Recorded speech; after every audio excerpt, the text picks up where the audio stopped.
Hello, আসসালামু আলাইকুম। ওয়ালাইকুম আসসালাম। কে বলছেন? নুসরাত। নুসরাত। কেমন আছেন আপনি? ভালো আছি, আপনি ভালো আছেন? আলহামদুলিল্লাহ আছি ভালো। নুসরাত, আপনার ফ্যামিলি সবাই কেমন আছে? ফ্যামিলিতে কেউ নাই। আচ্ছা, কেউ নাই, দুঃখের বিষয়।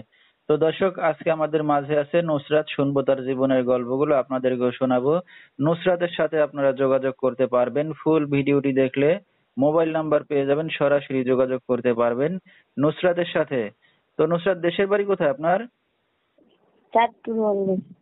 আচ্ছা, চাঁদপুর। কোথায় থাকেন এখন? চাঁদপুর থেকে। আচ্ছা, দেশের মেয়ে দেশেই থাকেন। কে কে আছে আপনার ফ্যামিলিতে বর্তমানে আপনার পাশে? ফ্যামিলিতে কেউ নাই, মা বাবা আগে গেছে।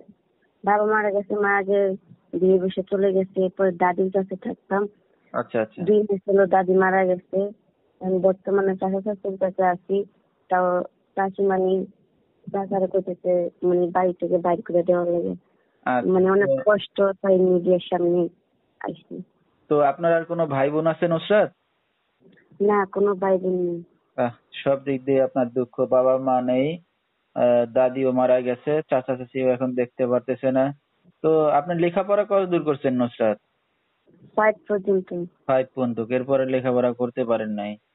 তো কি করতেছেন আপনি এখন নুসরাত? বাসা বাড়ি কাজ করি। আরে, বাসা বাড়িতে কাজ বাজ করতেছেন, বাবা মা নেই। তো এই যে আপনার বিয়ে শাদী হয়েছে নুসরাত? না, বিয়ে শাদী হইব কেমনি?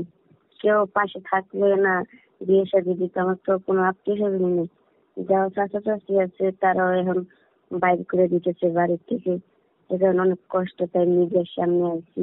আচ্ছা বাংলাদেশি বিদেশি কোনো দয়ামান মানুষ যদি থাকে পাশে দাঁড়াবে, এই কারণে মিডিয়ার সামনে আছি। অনেক আচ্ছা। কষ্ট চাই। কারণ কষ্ট না থাকলে তো আর মিডিয়ার সামনে আসতেন না। তো আপনার নিজের নামে কোনো জায়গা জমি ঘর বাড়ি কিছু আছে আপনার বাবার রেখে যাওয়া?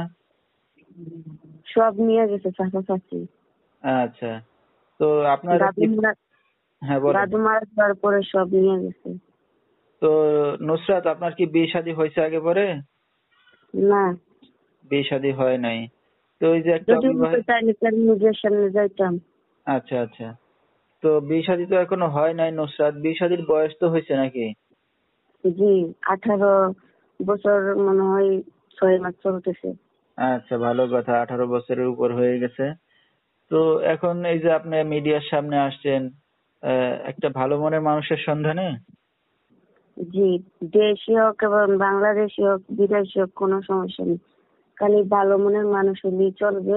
আমার আগে 2টা ডাইল ভাত খাওয়াবে, আর কিছু না। আমার জায়গা জমি নাই, কিছু নেই। আমার আত্মীয় স্বজন নেই। আচ্ছা, ঠিক আছে। তো দর্শক, আসলে খুবই এতিম নুসরাত।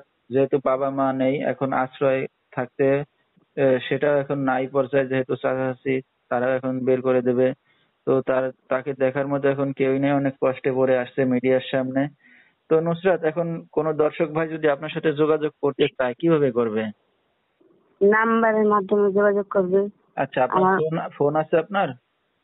হ্যাঁ, ফোন আছে। আচ্ছা, তো নাম্বারটা আপনি মুখে বলতে পারবেন? না। আচ্ছা, তো দর্শক, নাম্বারটা হাতে পাইছি আমরা স্ক্রিনে, এই নাম্বারে যোগাযোগ করলে নুসরাতকে পেয়ে যাবেন। 01620494405, এই নাম্বারটাই হলো নুসরাতের। তো নুসরাত, এই যে রাত বিরাত্রে অনেক দর্শক আপনাকে ফোন দেবে, তো আপনার বা আপনার চাচা চাচির কোনো সমস্যা হবে আপনাদের?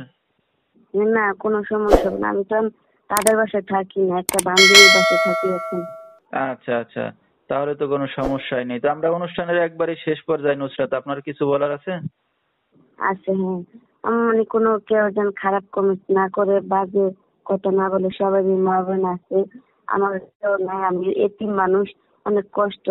বান্ধবী বললো মিডিয়ার সামনে যাইলে অনেক ভালো মনে হয়, এ কারণে গেছি। কেউ যেন খারাপ কথা না বলে অথবা ফোন দিয়ে গালাগালি না করে। মা বোন সবারই কাছে মা তারা একটু তারা দিয়ে, একটু কি আর কিছু না। আচ্ছা, তো দর্শক, আপনারা সবাই জেনে শুনে বুঝে তার ফুল ভিডিওটি শুনে যদি তার সাথে যোগাযোগ করতে চান করতে পারবেন।